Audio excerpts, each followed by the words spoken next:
let's try to understand that from the management. And we have Mr. Rahul Guha, who is the MD and CEO of Thyrocare Technologies. Hi, very good morning, Rahul, and thank you so much for joining us today on ET Now. We understand that the revenue share of the COVID business is no more, and that's clearly reflecting into the numbers.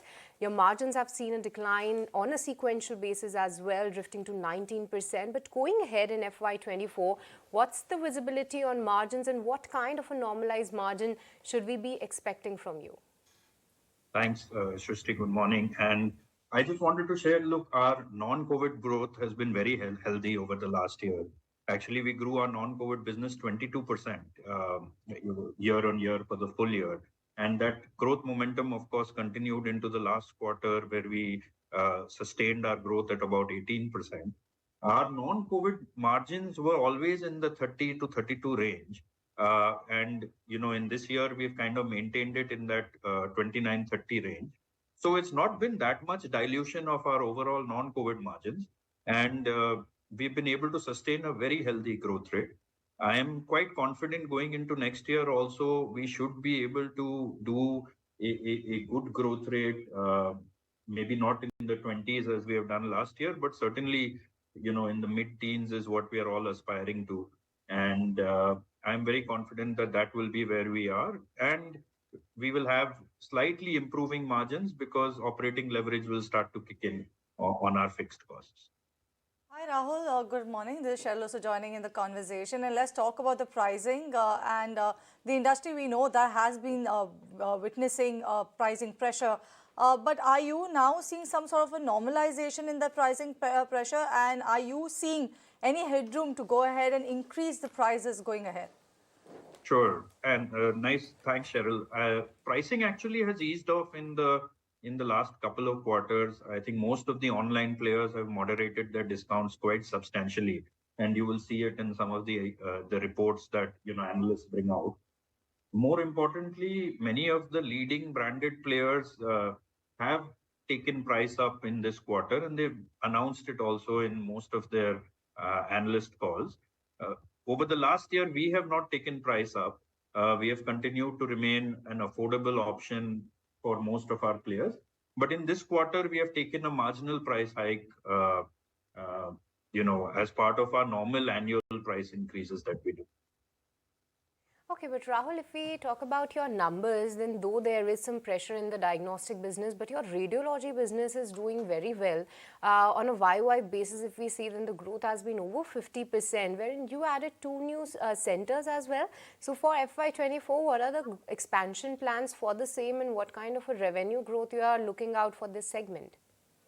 As the radiology business work is coming off a very low base, we had a number of our centers closed due to COVID, as well as several litigations going on some of our centers as they were non-operational. This year, we've actually got most of our centers operational. We expect 2 more to be operational in this financial year. So I would not expect 50% growth rate, but maybe, in the 20s is what we are thinking about as we go forward. Right. Let's talk about the reserves. If you look at the results, they were pretty healthy at the end of FY23. How do you plan to utilize the reserves that you already have? I think overall, we have done very well in the Indian domestic market.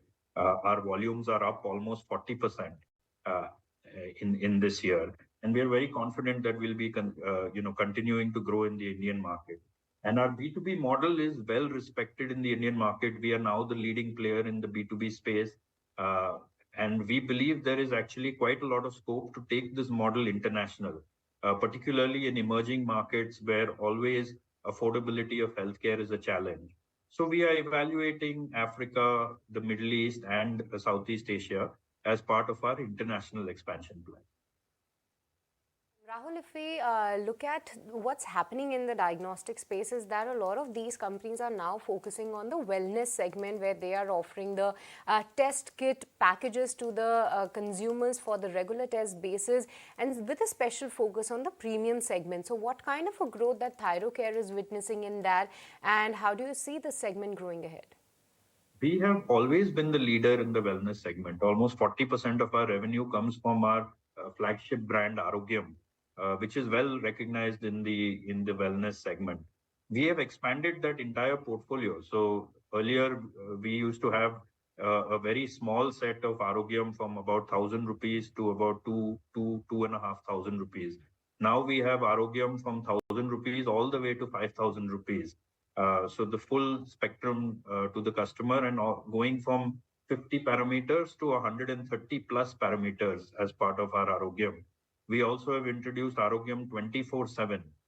So no longer do you have to do fasting to do a health checkup. Our 24/7 packages can allow you to do a test at any time in the day and give you a good report of your wellness. And we've also launched what we call our checkup series on Janch, which is working with doctors for very specific ailments and helping consumers and patients and doctors help diagnose some of these ailments much better, particularly in the areas of diabetes, hypertension, heart health, PCOD. So many of the lifestyle diseases, we have our new lineup called Janch, which is also doing very well. Wishing you all the best, Rahul, for the upcoming results. With this, we'll let you go on that.